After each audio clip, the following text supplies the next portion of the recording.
Welcome to this month's session on social media disasters and how to avoid them.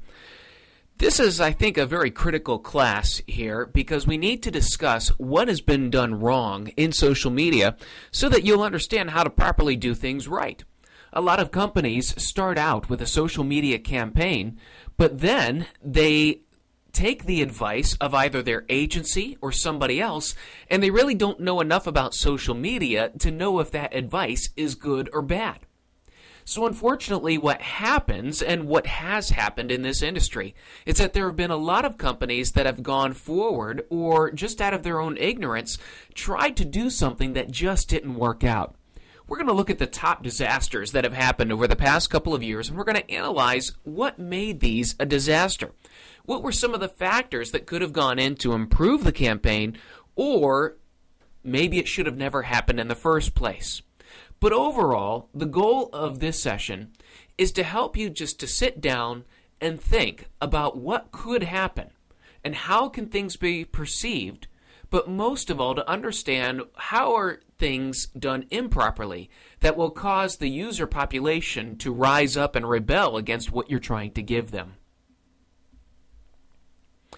The first type of disaster, we've got three categories here, and the first category is the contrived campaign.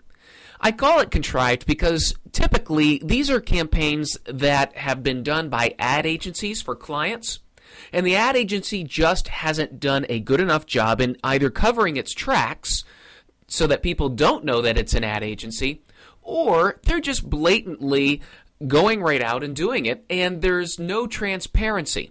Meaning that they're trying to pretend to be somebody else, but they're really not. And that never results well.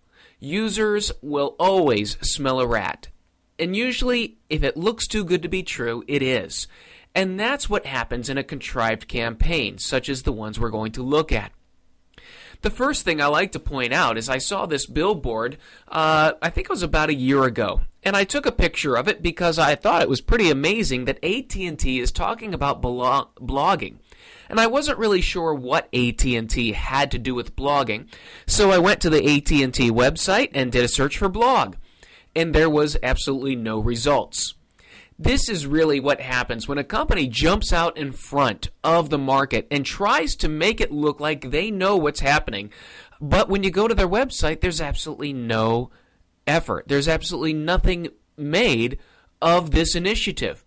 I still don't understand what AT&T had to do with blogging.